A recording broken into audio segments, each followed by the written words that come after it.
बिस्मिल्लाहिर्रहमानिर्रहीम।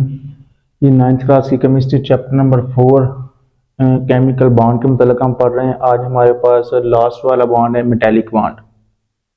ये जो पहले 3 बॉन्ड हमने पढ़े हैं वो मैं एक दफ़ा रिवाइज कर देता हूँ। आयोनिक बॉन्ड पढ़ा था, उसमें हमने ये देखा था कि एक एटम इलेक्ट्रोपॉजिटिव एलिमेंट यानी कि मेटल से आता था और एक इलेक्ट्रोनेगेटिव एलिमेंट यानी कि नॉन मेटल से आता था। इलेक्ट्रोपॉजिटिव एलिमेंट एटम अपने वैलेंस शेल में इलेक्ट्रॉन को निकालता था और वही इलेक्ट्रॉन इलेक्ट्रोनेगेटिव एलिमेंट उसको रिसीव करके उनके दरमियान में बॉन्ड बन जाता था। उसके बाद हमने कोवेलेंट बॉन्ड पढ़ा था। इसमें वैलेंस शेल में इलेक्ट्रॉन शेयर होते थे और वो किन के दरमियान में होता था? नॉन मेटल्स के दरमियान, ठीक है, यानी कि इलेक्ट्रोनेगेटिव एलिमेंट के दरमियान। कोऑर्डिनेट कोवेलेंट बॉन्ड भी कोवेलेंट बॉन्ड की ही तरह था, बस उसमें यह था कि इलेक्ट्रॉन शेयर होते थे, वो एक ही एटम करता था, ठीक है जी। आज हमारे पास लास्ट है जी मेटेलिक बॉन्ड। अपने नाम से ही वो जाहिर है, मेटेलिक मीन मेटल से निकला है, यानी कि ऐसा बॉन्ड जो मेटल्स के दरमियान में पाया जाए उसको मेटेलिक बॉन्ड बोलते हैं। अब हम देखते हैं कि वो किस तरह जी मेटेलिक बॉन्ड बनता है। आमतौर पर हमारे पास जो मेटल्स होते हैं उनका साइज बहुत बड़ा होता है। एटम के साइज बड़े होने का मतलब ये होता है कि उसके नंबर ऑफ शेल जो होते हैं वो ज़्यादा होते हैं। बस ये एक मैंने एटम लिखा है, उसके शेल और उसमें कुछ इलेक्ट्रॉन्स लिखे हैं। सो मेटल जितने भी होते हैं उनका साइज, चूंकि ग्रुप में ऊपर से नीचे जूं जूं आते हैं उनका साइज बढ़ता जाता है और आमतौर पर मेटल बहुत बड़े साइज के होते हैं। अच्छा देखें, ये मेरे पास सेंटर में न्यूक्लियस पड़ा हुआ है। अब इस न्यूक्लियस की इस इलेक्ट्रॉन पर कशिश होगी, यानी कोई भी इलेक्ट्रॉन किसी भी शेल में पड़ा हुआ है उसको अपनी तरफ अट्रैक्ट करेगा। लेकिन जो सबसे वैलेंस शेल मौजूद इलेक्ट्रॉन है, ये वाले मैंने 4 इलेक्ट्रॉन लिखे हैं, डेफिनेटली इन पर इसकी कशिश क्या होगी? बहुत लूज होगी। उसकी वजह वो हमने पढ़ा था शील्डिंग इफेक्ट। इतना साइज बढ़ता जाएगा उतना शील्डिंग इफेक्ट बढ़ेगा। शील्डिंग इफेक्ट बढ़ने का मतलब क्या था? फोर्स ऑफ अट्रैक्शन का कम हो जाना, यानी कि मॉइस्चर न्यूक्लियर चार्ज का कम हो जाना। तो क्या होगा? ये जो न्यूक्लियस है वैलेंस शेल में मौजूद इलेक्ट्रॉन पर इसकी जो गिरफ्त है वो डेफिनेटली लूज होगी as compare to internal shells में मौजूद इलेक्ट्रॉन पर। उसमें हमने ये बात जेड इफेक्ट या शील्ड इफेक्ट में डिटेल से डिस्कस की थी। जब होगा क्या? जब इस न्यूक्लियस की वैलेंस शेल मौजूद इलेक्ट्रॉन पर गिरफ्त यानी कि न्यूक्लियर चार्ज कम होगा, सो हमारे लिए क्या होगा? हमारे लिए बिल्कुल इजी होगा वैलेंस शेल में मौजूद किसी भी इलेक्ट्रॉन को निकालना। यानी अगर हम थोड़ी सी भी इसको एनर्जी देंगे चारों इलेक्ट्रॉन में से तो वो इलेक्ट्रॉन फ्री हो जाएगा, ठीक है जी। यानी कि उसकी आयोनाइजेशन एनर्जी की वैल्यू आमतौर पर क्या हो जाती है? कम हो जाती है। जब इसमें इलेक्ट्रॉन एक निकल जाएगा या 2 या 3 इलेक्ट्रॉन निकल जाएंगे तो डेफिनेटली इस एटम पर चार्ज आ जाएगा पॉजिटिव और ये इलेक्ट्रॉन जो वैलेंस शेल में मौजूद थे ये फ्री हो जाएंगे, ठीक है जी। सो मेटेलिक बॉन्ड इस तरह वजूद में आता है। अब इसको जरा मजीद मैं क्लैरिफाई करता हूँ। अगर आपको एक स्ट्रक्चर नजर आ रहा हो तो इसमें क्या है जी, हमारे पास आपको कैटायनिक एटम नजर आ रहे होंगे, ठीक है। अब क्या हुआ? इनके वैलेंस शेल में जो इलेक्ट्रॉन थे उनको थोड़ी सी एनर्जी दी तो वो क्या हो गए? फ्री हो गए। अब वो सारे के सारे इलेक्ट्रॉन फ्री हैं। अच्छा, अगर मैं कोई मेटल का एक पीस लेता हूँ, मसलन लोहे का पीस ले लिया, तो डेफिनेटली उसमें मिलियन ऑफ एटम्स होते हैं, ठीक है। तो मिसाल के तौर पर मैंने चंद एटम लिख लिए हैं किसी भी समझ लें कि आयरन के पीस से। अब क्या होगा? उसके जो वैलेंस शेल में इलेक्ट्रॉन है वो क्या हो जाएंगे? थोड़ी सी एनर्जी देने से क्या हो जाएंगे? वो फ्री हो जाएंगे और वो फ्री इलेक्ट्रॉन बिल्कुल आजादाना इसमें मूव करते रहेंगे, अगर आपको नजर आ रहा हो तो, ठीक है। जब वो फ्री मूव करेंगे तो वो फ्री इलेक्ट्रॉन याद रखना किसी भी एक स्पेसिफिक न्यूक्लियस के साथ वो जुड़े हुए नहीं होंगे।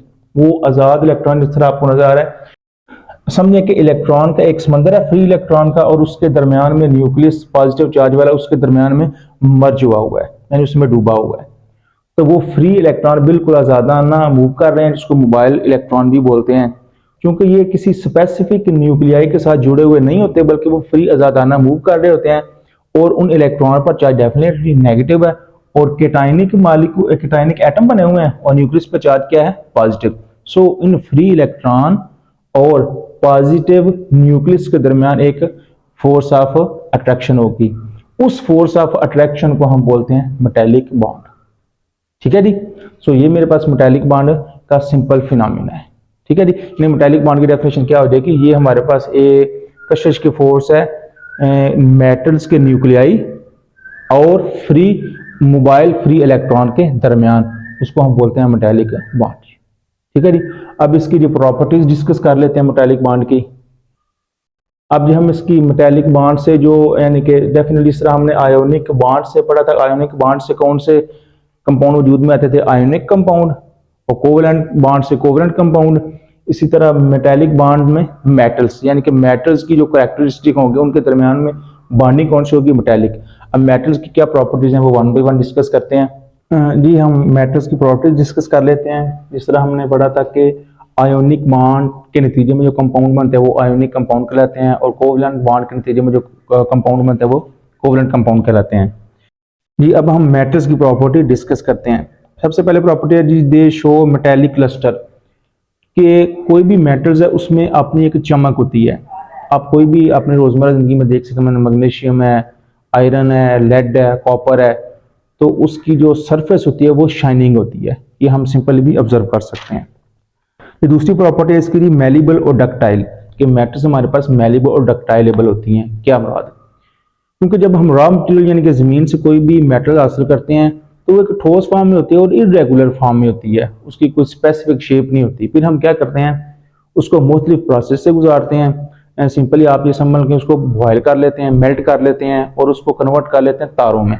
इस तरह हमारे पास इलेक्ट्रिसिटी की तारें हैं, या उनको चादरों की फॉर्म में, चाहते समझे शीट की फॉर्म में उसको कन्वर्ट कर लेते हैं और उसको अपने मुख्तलिफ रोजमर्रा जिंदगी में अपने मकसद के लिए हम उसको इस्तेमाल कर सकते हैं। ठीक है, ये प्रॉपर्टी हमारे पास क्या कहलाएगी, मेलिबल और डक्टाइलेबल। नेक्स्ट है मेरे पास जी, इनका मेल्टिंग और बॉइलिंग पॉइंट आमतौर पर ज्यादा होता है। मतलब मैं अगर आपको आयरन का एक पीस दूं तो आपको बोलूं इसको आप पिघलाएं, तो डेफिनेटली आप अपने किचन में उसको पिघला नहीं सकते, क्योंकि उसके लिए जो उसका मेल्टिंग पॉइंट होगा, टेम्परेचर होगा, वो बहुत ज्यादा होगा। तो आप कोई भी मेटल ले लें, लोहा ले लें, कॉपर ले लें, तांबा ले लें, मैग्नीशियम ले लें, एल्युमिनियम ले लें, तो उनको आप आसानी से पिघला नहीं सकते हैं, यानी उनके लिए बहुत ज़्यादा टेम्परेचर रिक्वायर होता है। सो इस वजह से इनके मेल्टिंग और बॉइलिंग पॉइंट भी बहुत ज़्यादा होते हैं मेटल्स के। नेक्स्ट है मेरे पास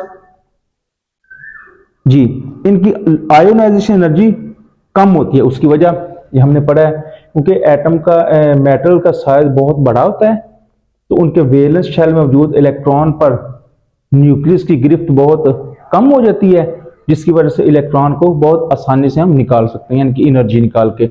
उस एनर्जी को हमने क्या बोला था, आयोनाइजेशन एनर्जी। सो मेटल्स के साइज बड़े होने की वजह से उसकी आयोनाइजेशन एनर्जी आमतौर पर बहुत कम होती है। लास्ट पे हमारे पास जी, हमने स्ट्रक्चर में पढ़ा है मेटालिक बॉन्ड के कि ये good conductor of heat and electricity के होते हैं। उसकी वजह ये है क्योंकि मेटल्स में बहुत सारे एक इलेक्ट्रॉन का समुंदर होता है, और वो सारे इलेक्ट्रॉन फ्री होते हैं, यानी कि मोबाइल बोलते हैं। मोबाइल मीन मूव, जो फ्रीली मूव कर रहे होते हैं, क्योंकि उनमें मोबाइल फ्री इलेक्ट्रॉन होते हैं, जिसकी वजह से वो बिल्कुल इजीली अपने अंदर में से इलेक्ट्रिसिटी और हीट को ट्रांसफर कर सकते हैं। ठीक है जी। सो ये मेरे पास 4-5 प्रॉपर्टीज थी मेटल्स की जी।